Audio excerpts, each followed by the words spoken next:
नारद जी की यहाँ से फल गिरा है तो कहाँ अटका है महाराज? कहाँ अटका है? वेद व्यास जी के यहाँ। और वेद व्यास जी महाराज के यहाँ से फल गिरा है तो कहाँ अटका है? वो सुखदेव जी के यहाँ। शाखा बाई शाखा नीचे फल उतरा है, वो धनुष से नीचे नहीं गिरा। तो इतना पक गया है महाराज, कहते हैं सुख मुखार। सुख कहते हैं तोता के लिए। तोता ने अपना मुंह लगाया महाराज, फल बड़ा मीठा हो गया। वैसे शास्त्र कहते हैं कि जो फल मीठा होता है तोता उसी में मुंह लगाता है। हम ऐसा भी कह सकते हैं कि जो फल मीठा है तोता जिस फल में मुंह लगा देता है तो वो फल मीठा हो जाता है। हम यूं भी कह सकते हैं। तो सुखदेव जी का मुंह लगने से महाराज वो फल मीठा हो गया। सुख मुखात व्रतम द्रवसम युतम और पेवत भागवतम रसमालयम। बताया है उस कथा के लिए सुननी नहीं चाहिए महाराज, पीना चाहिए। क्योंकि पीना लिखा है, पेवत भागवतम रसमालयम, पीना बताया है, सुनना नहीं बताया। लोगों ने कहा महाराज हम कहां से सुने, कहां से पिएंगे? तो कहते हैं कान रूपी दोने से, कान के दोने बना करके उस अमृत का पान करना चाहिए। अगर कथा के लिए हम इस कान से सुनेंगे, हो सकता है वो कान से निकल जाएगी, और पिएंगे तो सीधे पेट में जाएगी। ऐसे समझो। एक ताम्रकार ने दो मूर्ति बनाई महाराज कांसे की, ध्यान से सुनना। आधा किलो कांसा एक मूर्ति में, आधा किलो कांसा दूसरी मूर्ति में, देखने में एक सी लगती दोनों मूर्ति। और ताम्रकार ने जाकर के दोनों मूर्तियों के लिए बाजार में रख दिया। अब एक मूर्ति की निछावर है 100 रुपए, दूसरी मूर्ति की निछावर है 1000 रुपए। 1000 लोगों की भीड़ लगी थी महाराज। अब लोग विचार करने लगे, दोनों मूर्ति देखने में एक सी लगती है, पर एक मूर्ति 100 रुपए की, एक मूर्ति 1000 रुपए की। विचार कर रहे थे सभी लोग। उसी समय संत जी घूमते हुए आ गए। तो संत जी ने मूर्तियों की परीक्षा ली। एक रस्सी के लिए भागा, पहली बारी मूर्ति के कान में से रस्सी को डाला तो इस कान में से वो रस्सी निकल गई। संत जी ने कहा भैया ये 100 रुपए की मूर्ति है। और दूसरी मूर्ति के कान में से रस्सी को डाला तो वो सीधे पेट में चली गई। तो संत जी ने कहा भैया ये 1000 रुपए की मूर्ति है। तो कथा के लिए अगर हम सुनेंगे इस कान से तो हो सकता है इस कान से निकल सकती है, तो पिएंगे तो सीधे कहां जाएगी? पेट में। इसलिए पेवत भागवतम रसमालयम मुहुरहो रसना भूभावका। अब इस कथा के पीने के कौन से श्रोताधिकारी है मालूम है? कौन से श्रोताओं के लिए बताया है? कहते हैं मुहुरहो रसना भूभावका। इसके जो रसिक हैं, इसके जो भावुक हैं, वही अधिकारी है। 3 प्रकार के श्रोता बताए हैं कथा का। कैसे महाराज कथा को कैसे पीना चाहिए? 3 प्रकार की उपाधि बताई है। कौन कौन सी? एक बताई है भैंस की, और एक बताई है बकरी की महाराज, और तीसरी बताई है गाय। बकरी जब पानी पीने के लिए नदी के किनारे जाती है तो पानी को मचाती नहीं है महाराज, पानी गंदा नहीं करती है बकरी। वो कैसे पीती है बकरी मालूम है? आगे वाले दोनों पैरों को मोड़ लेती है।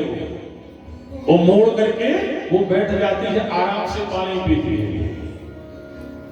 तो एक तो होगी बकरी, और दूसरी बताई है गाय। गाय जब पानी पीने के लिए जाती है नदी में तो वो कैसे पीती है गाय? धीरे से दोनों पांव के लिए महाराज पानी में रख लेती है, फिर पानी पीती है गाय। और तीसरी बताई महाराज भैंस। भैंस कैसे पानी पीती है? पहले नदी में घुस जाएगी, पानी को मचा देगी, पूरा पानी मचा देगी, फिर उसके बाद में पानी पिएगी भैंस। तो हम लोग कथा को कैसे पिएंगे? भाई बकरी नहीं बन सकते हैं तो गाय तो बन सकते हैं, गाय की तरह पानी पीना चाहिए। तो 3 प्रकार के श्रोता बताए हैं। पहले नंबर के हैं श्रोता और दूसरे नंबर के हैं श्रोता और तीसरे नंबर के हैं श्रोता। श्रोता किसे कहते हैं? एकाग्र मन से जो 3 घंटे भगवान की कथा को सुनता है वो है सच्चा श्रोता। दूसरे नंबर के हैं श्रोता। श्रोता किसे कहते हैं? जो सुपारी काटने वाला होता है, ये श्रोता के लक्षण है। कथा में आएंगे, बैठेंगे महाराज, वो 3 घंटे देखेंगे। पंडित जी ने कोई अच्छा सा दृष्टांत नहीं छोड़ा भी था, कोई अच्छा सा भजन नहीं गाया है, तो 50 गलतियां व्यास गलती के अंदर निकालेंगे, 50 गलतियां पंडित जी के अंदर निकालेंगे।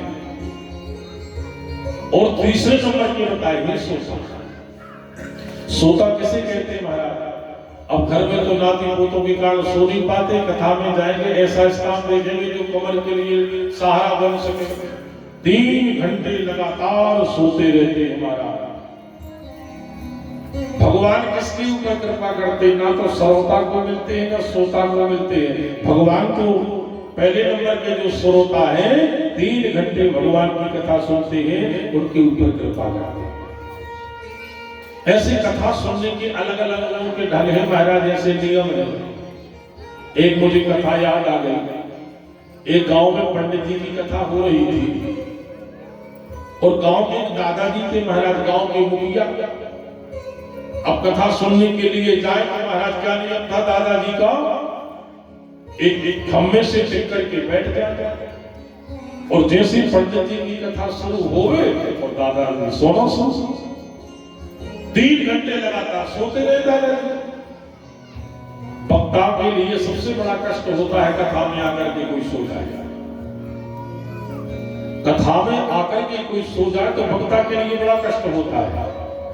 बड़ी मुश्किल से 3 घंटे की कथा निकली। साथ में दादाजी का नाती भी आता था। शाम को पंडित जी ने नाती को बुलाया, कहा बेटा ये बताओ ये तुम्हारे कौन है? नाती ने कहा ये हमारे खास दादाजी हैं। पंडित जी ने कहा तुम्हारे दादाजी का यही नियम है कि कथा में जाने जाकर के सो जाना? नाती कहने लगा हाँ पंडित जी हमारे दादाजी का तो यही नियम है, और आप जैसे पंडित जी कितने लोग चले गए कथा करके, पर दादाजी का यही नियम है कि कथा में जाना जाकर के सो जाना। पंडित जी कहने लगे बेटा आज हम हमारे लिए 1 रुपया देते हैं, कल की कथा में सोने मत देना दादा को। पंडित जी ने नाती को 1 रुपया दे दिया। अब दूसरे दिन की कथा में जैसे दादाजी सुनने के लिए आए और जाकर के उसी खंबे से लेकर के बैठ गए। अब जैसी कथा सुन दादाजी का सोना सुन। नाती ने जैसे देखा बड़ी जोर से दादा को हिला दिया, दादाजी ध्यान से कथा सुनो। उस दिन की कथा में नाती ने दादा को सोने नहीं दिया और पंडित जी की बहुत अच्छी कथा निकल गई। अब तो तीसरे दिन की कथा में नाती जगाता नहीं है और दादाजी सोते जा रहे हैं। और जैसे तीसरे दिन की कथा पूरी हुई और जैसे पंडित जी ने पूछा बेटा ये बताओ तुमने आज अपने दादा को जगाया क्यों नहीं? नाती कहने लगा पंडित जी आज हमारे दादाजी ने हमको 2 रुपए दे दिए थे और बोले थे बेटा जगाना मत, पंडित जी के लिए पाप लगेगा। तो लोगों के अलग अलग ढंग होते कथा सुनने के बाद तो 3 प्रकार के श्रोता बताए हैं भागवत जी। तो हम लोग गाय बन करके कथा को सुनेंगे। तो तीसरे नंबर की कथा तीसरे श्लोक में बड़ी सुंदर व्याख्या की है। जितनी बार कथा मिले सुनते रहे, मुहूर्त मुहूर्त जितनी बार मिले। लोग कहते हैं महाराज कथा कहां तक सुनेंगे? उसके पहले वहां सुन रहे थे, उसके पहले वहां सुन रहे थे, उसके पहले वहां सुन रहे थे। अरे जिसने जीवन में यूं सोच लिया कि कथा हम कहां तक सुनेंगे तो उसने कथा का स्वाद नहीं जान पाया है। गोस्वामी तुलसीदास जी ने बताया हो राम चरित जय सोनत आधारी राम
कहां तक सुनेंगे महाराज, उसने इस रस को जान नहीं पाया है।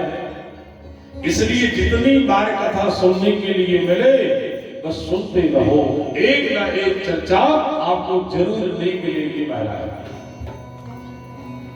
तीसरे श्लोक में बड़ी सुंदर व्याख्या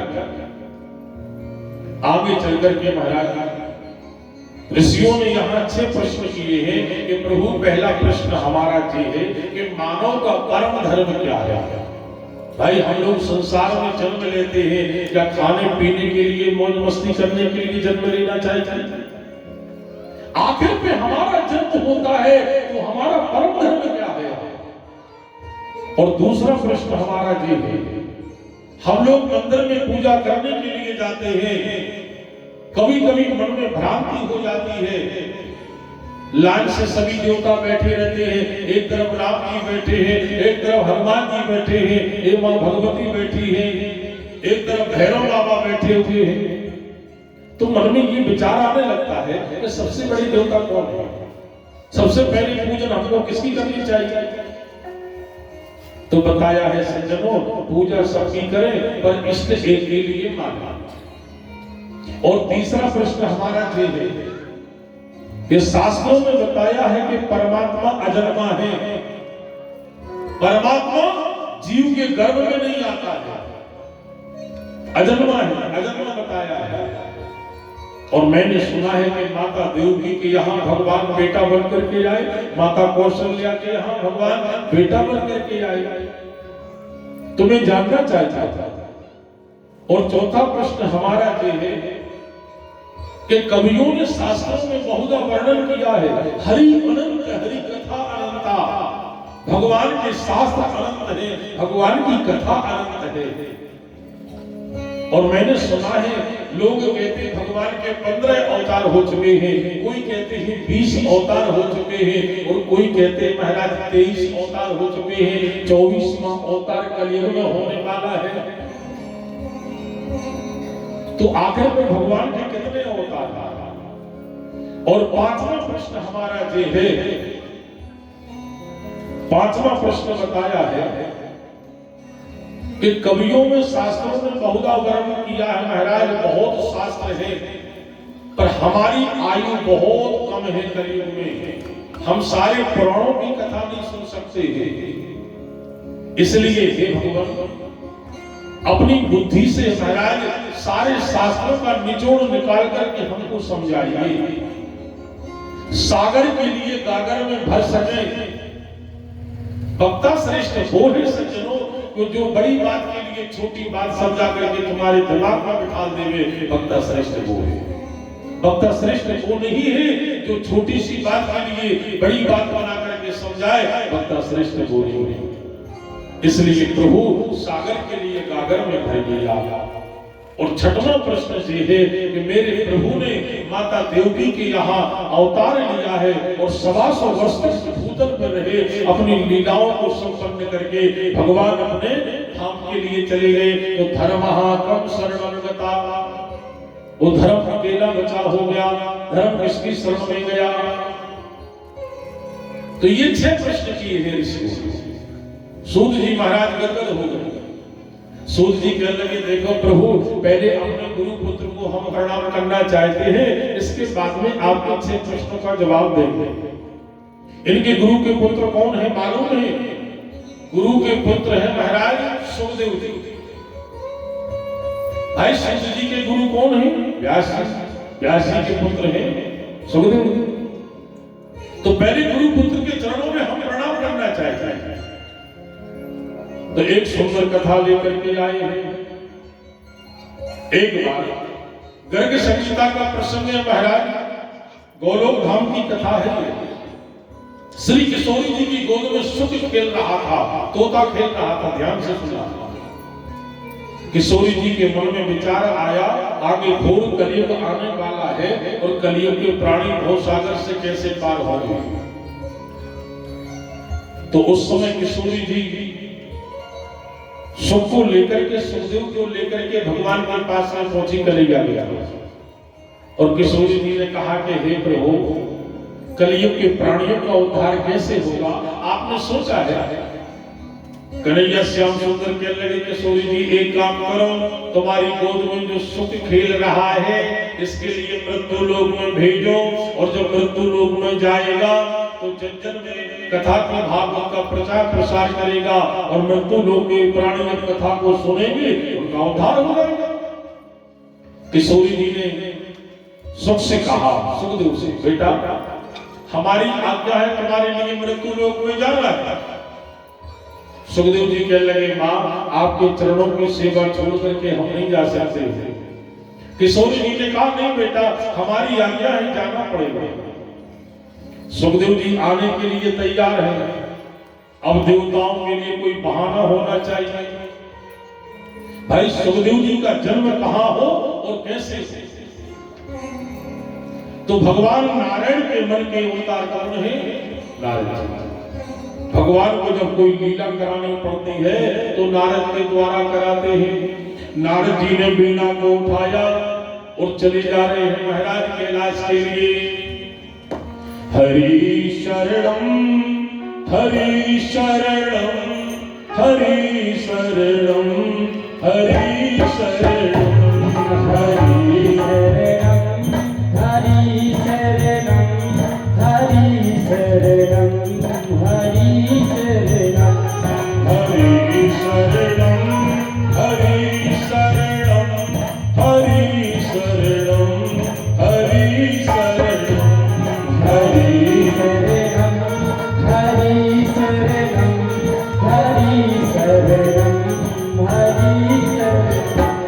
दयालो राम की शरणम कृपालो कृष्ण की शरणम दयालो राम की शरणम कृपालो कृष्ण की शरणम दयालो राम की शरणम कृपालो कृष्ण की शरणम दयालो राम की शरणम दयालो कृष्ण की शरणम हरि शरणम हरि शरणम हरि शरणम हरि शरणम हरि शरणम हरि शरणम हरि शरणम हरि शरणम हरि शरणम हरि शरणम हरि शरणम हरि शरणम हरि शरणम हरि शरणम हरि शरणम। भगवान का भजन करते हुए नारद जी चले जा रहे हैं। कैलाश तक पहुंचे माता पार्वती उस समय पूजन से खड़ी हुई थी महाराज। भगवान का प्रसाद का हाथ में लड्डू लगा हुआ था। नारद जी को पाने के लिए दिया माता पार्वती ने, और उस समय जाकर के नारद जी ने जैसे लड्डू पाया, माता पार्वती पूछने लगी नारद कहां से आ रहे हो, कहां रहे अभी तक? उस समय नारद जी कहने लगे देखो माता अब संसार में आना जाना हमने बिल्कुल कम कर दिया है। क्यों माता? संसार के लोग कपटी हो गए हैं, अपनी मन की बात को नहीं बताते हैं। अच्छा माता पार्वती कहने लगी नारद तुम तो संसार के लोगों की चर्चा करते हो, अरे हमारे स्वामी के लिए तो देखो जैसा उनका नाम है वैसे उनका काम है। भोले बाबा इतने भोले वाले हैं हमारे स्वामी कि हमसे बात कभी छुपाना जानते ही नहीं। अच्छा नारद जी ने पूछा माता जी पिताजी आपसे कभी बात नहीं छुपाते हैं? माता पार्वती कहने लगी नारद कभी जानते नहीं, जैसे उनका नाम है वैसे उनका काम है। और तो ठीक है नारद, गुरुजी लोग जो दीक्षा में मंत्र देते हैं ऐसा बताया कि उस मंत्र के लिए बताना नहीं चाहिए। गोपनीयम गोपनीयम गोपनीयम प्रज्ञता, उस मंत्र को गुप्त से गुप्त रखना चाहिए। पर हमारे स्वामी इतने भोले वाले हैं कि वो मंत्र भी बता देते हैं। अरे और तो ठीक है, नारद समाधि में जिस देव के दर्शन करते हैं, जिस लीला के दर्शन करते हैं, उस शाम को सारी कथा आकर के हमको सुनाते हैं। हमसे कभी बात छुपाना जानते ही नहीं है। अच्छा, नारद का क्या काम है मालूम है? नारद जी का क्या काम है? जिस घर में कभी लड़ाई ना होती हो और नारद जी एक बार पहुंच जाए महाराज, तो लड़ाई हमेशा के लिए शुरू हो जाता है। और जिस घर में लड़ाई होती हो तो नारद जी एक बार पहुंच जाए तो हमेशा के लिए वो लड़ाई बंद हो जाती है। और ब्रज भाषा में नारद किसे कहते हैं मालूम है? नारम ज्ञानम ददाति इति नारदाहा। अज्ञान रूपी अंधकार को जो नष्ट कर दे महाराज, उसका नाम है नारद। और एक नाम है नारद। अरे जिसकी बात कभी रद्द ना होती हो वो नारद है। तो जैसे ही माता पार्वती को भड़का दिया, नारद जी ने कहा माता ये बताओ, आज तक पिताजी ने आपसे कभी बात नहीं छिपाई, हमको ये बताओ पिताजी जो गले में मुन्नों की माला पहने हुए हैं, इसमें किसके मुंड लगे हुए हैं? बताइए किसके मुंड लगे हैं? आपके लिए बताया। माता पार्वती कहने लगी नारद ये बात तो आज तक नहीं बताई हमारे लिए। नारद जी कहने लगे देख लो माता, आप कह रही थी कि पिताजी कभी बात छुपाना जानते नहीं है। माता पार्वती के लिए भड़का दिया नारद जी ने। और माता पार्वती से कहते हैं नारद माता अब हम चलते थे। नारद जी वहां से चले, कैलाश पर भगवान शंकर बैठे थे समाधि में, और पीछे से जैसे जाने लगे नारद जी, तो नारद जी कहने लगे पिताजी जल्दी से घर को पधारियो, माता जी याद कर रही हैं। भगवान शंकर कहने लगे नारद तुम आए हो इसलिए जरूर याद कर रहे हो। भगवान समझ गए नारद कुछ गड़बड़ करके आया है।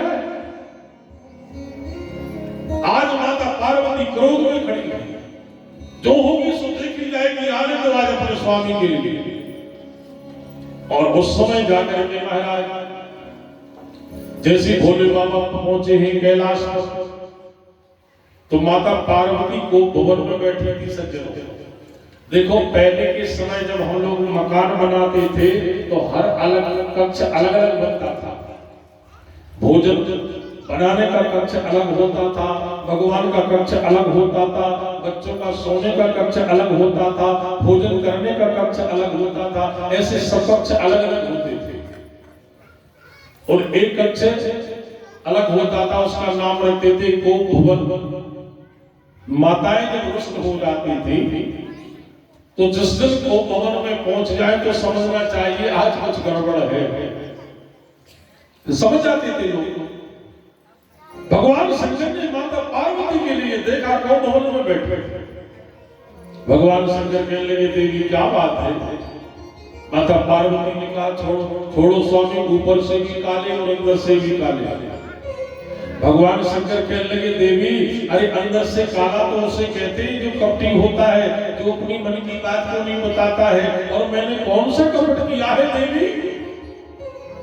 माता पार्वती कहने लगी स्वामी ये बताओ, आप अपने गले में जो मुन्नों की माला पहने हुए हो इसमें किसके मुंड लगे हैं? आपने हमारे लिए बताया।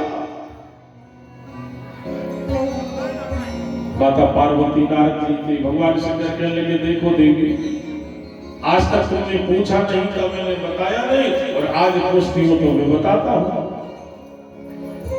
भगवान शंकर कहने लगे देवी जितने भी इसमें मुंड लगे हुए हैं इसमें तुम्हारे ही मुंड लगे हैं। माता पार्वती कहने लगे ऐसे स्वामी? भगवान शंकर कहने लगे देवी तुम इतनी बार मर चुकी हो, इतनी बार तुमने जन्म ले लिया है, और हम तुमसे इतना प्रेम करते थे, इतना चाहते थे हम तुम्हारे लिए कि तुम्हारे मुंडों के लिए माला बना करके गले में पहनते जाते थे देवी, इसमें तुम्हारे ही मुंड लगे हैं। माता पार्वती कहने लगी स्वामी हम इतनी बार मर चुके हैं और आप एक बार भी नहीं मरे स्वामी। भगवान शंकर कहने लगे नहीं देवी मैं एक बार भी नहीं मरा। क्यों? भगवान शंकर कहने लगे देवी मैंने अमर कथा का पान किया है, इसलिए हमारी मृत्यु नहीं होती है। तो माता पार्वती कहने लगी, स्वामी हम भी उस अमर कथा को सुनना चाहते हैं। भगवान शंकर कहने लगे, देखो देवी, ये कथा सुनने के सभी श्रोताधिकारी नहीं है, क्योंकि आगे घोर कलयुग आ रहा है। पर माता पार्वती हट पकड़ जाती है। भगवान शंकर ने कहा, जाओ देवी, कैलाश पर कोई पशु पक्षी तो नहीं है, कोई जीव तो नहीं है, देख करके आ। और जैसे माता पार्वती कैलाश पर पहुंची है महाराज, अमरनाथ की गुफा में महाराज दो पक्षी बैठे थे, तोता और तोते, और एक शावक अंडा पड़ा हुआ था। माता पार्वती ने एक ताली बजाई, महाराज सारे पक्षी वहां से भाग गए, केवल शावक अंडा पड़ा हुआ है। और उस समय माता पार्वती कहने लगी, स्वामी अब सुनाइए कथा। भगवान शंकर कहने लगे, देखो देवी, बीच में हुक्का देते रहना। माता पार्वती कथा सुनने के लिए बैठ गई। पहले के समय जब हम लोग कथा सुनते थे महाराज, जब सूत जी ने 88,000 ऋषियों के लिए कथा सुनाई थी महाराज, तो उसमें से संत लोग हुक्का देते थे महाराज। पहले जब हम लोग नानी की गोद में, दादी की गोद में कोई किस्सा कहानी सुनते थे, तो दादी की कहती थी, बेटा हुक्का देना। तो ऐसे माता पार्वती हुक्का दे रही है और भगवान भोले बाबा कथा को सुना रहे हैं। पहले दिन की कथा, जैसे वो अंडा पड़ा हुआ था महाराज, उस अंडे ने कथा को सुना महाराज, तो अंडा वो फूट गया, कथा के प्रभाव से विगलित हो गया। और दूसरे दिन की कथा से फिर से वो साबित हो गया, और तीसरे दिन की कथा से फिर फूट गया महाराज वो। अब चौथे दिन की कथा में तो कृष्ण जन्म की कथा आ जाती है, हमारे कन्हैया की कथा आ जाती है। उस कथा के अंदर जीव पड़ गया अंडे के अंदर, चौथे दिन की कथा से। माता पार्वती जो भाव से कथा सुन रही थी, आज भाव समाधि लग गई महाराज। और भाव समाधि जब लगी तो हुक्का देना बंद हो गया। एक तोता निकला उस अंडे के अंदर से, पक्षी माता पार्वती के पीछे बैठ गया और हुक्का को हुक्का मिलाने लगा महाराज। 5 दिन की कथा निकल गई, 6वें दिन की कथा निकल गई, 7वें दिन की कथा निकली। जैसे विश्राम हुई, भगवान शंकर ने जोर से जयकारा लगाया, बोलिए शंकर भगवान की जय हो। माता पार्वती की भाव समाधि खुल गई महाराज। और समय पूछा महाराज, भगवान जब कन्हैया सुधाम के लिए गए तो ये धोनी से क्या बोल कर गए? भगवान शंकर कहने लगे, देवी ये तो 6वें दिन की कथा थी और तुमने इस कथा को नहीं सुना। माता पार्वती कहने लगी, स्वामी हमारी तो भाव समाधि लग गई थी, पर हुक्का कौन दे रहा था? पीछे मुड़ करके देखा, एक तोता बैठा हुआ था। भगवान शंकर ने जब उस तोता के लिए देखा, क्रोध आ गया। आज भगवान शंकर ने सोचा, इसने पीछे बैठ करके ब्रह्म विद्या की चोरी की है। शास्त्र कहते हैं कभी भागवत की कथा, कभी शास्त्रों की कथा पीछे बैठ करके नहीं सुननी चाहिए। क्यों? ये पाप लगता है। शास्त्र कहते हैं जो ज्ञान की गंगा है ना, वो नीचे की ओर बहती है महाराज। इसलिए हम लोग व्यास जी का आसन थोड़ी ऊंचाई पर क्यों बनाते हैं? क्यों? इसलिए ज्ञान की धारा वो नीचे को बही, इसलिए सामने बैठ करके कथा सुननी चाहिए। और आज उस तोते ने पीछे बैठ करके कथा सुनी, भगवान शंकर को क्रोध आ गया। इसने ब्रह्म विद्या की चोरी की है, आज हम इसको छोड़ेंगे नहीं। हाथ में त्रिशूल को उठा लिया और आज उस तोता को मारने के लिए दौड़ पड़े हैं। आगे आगे महाराज वो तोता, पीछे पीछे भगवान शंकर। भगवान के चरणों में आइए हम लोग आज प्रणाम करें, क्योंकि शिवरात्रि का भी दिन है। आज भगवान भोले बाबा की अमर कथा भी चल रही है। आइए भगवान भोले बाबा के चरणों में प्रणाम करें। भाव से सभी लोग गाएंगे, ओ आज भोले बाबा मिलेंगे सते संगे में, आज भोले बाबा मिलेंगे सते सत्संग में, आज भोले बाबा मिलेंगे सत्संग में, आज भोले बाबा मिलेंगे सत्संग में।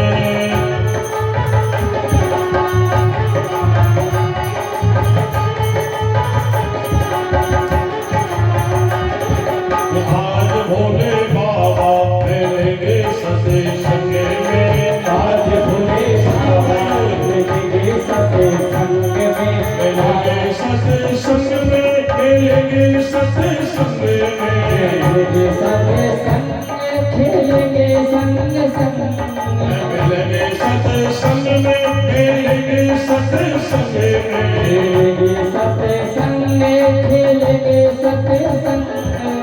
आज भोले बाबा मिलेंगे सत्संग में, आज भोले बाबा मिलेंगे सत्संग में, आज भोले बाबा मिलेंगे सत्संग में, आज भोले बाबा मिलेंगे सत्संग। ताली बजाते हुए बोलिए शंकर भगवान की।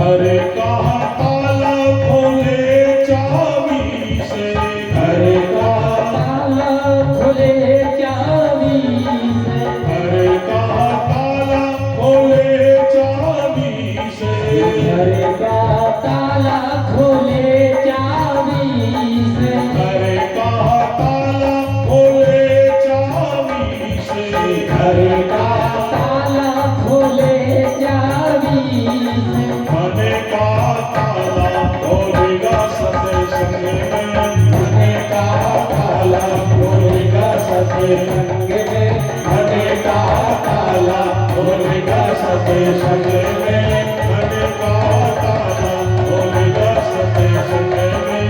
आज भोले बाबा मिलेंगे सत्संग में, आज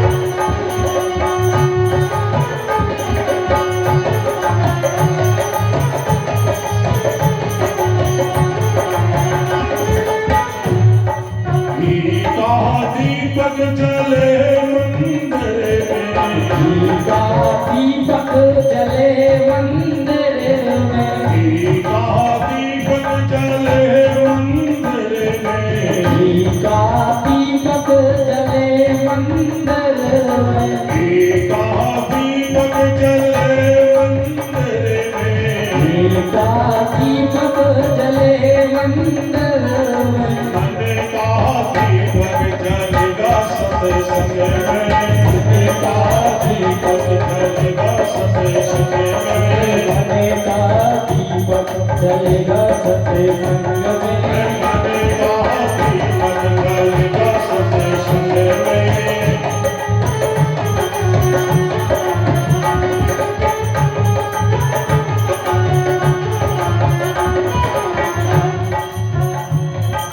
आज भोले बाबा मिलेंगे सत्संग में, आज भोले बाबा, आज भोले बाबा मिलेंगे सत्संग में, आज भोले बाबा मिलेंगे सत्संग में।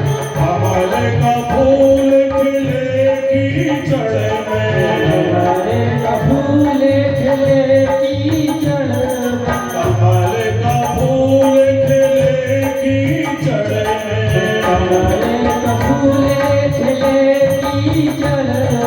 मने का फूल खिलेगा सत्संग में, मने का फूल खिलेगा सत्संग में, मने का फूल खिलेगा सत्संग में, मने का फूल खिलेगा सत्संग में। आज भोले बाबा मिलेंगे सत्संग में, आज भोले बाबा मिलेंगे सत्संग में।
सत्संग में हमें कहा मेले भोलेगा सत्संग में हमें कहा मेले भोलेगा सत्संग में हमें कहा मेले भोलेगा सत्संग में आज भोले बाबा मेरे सत्संग में आज भोले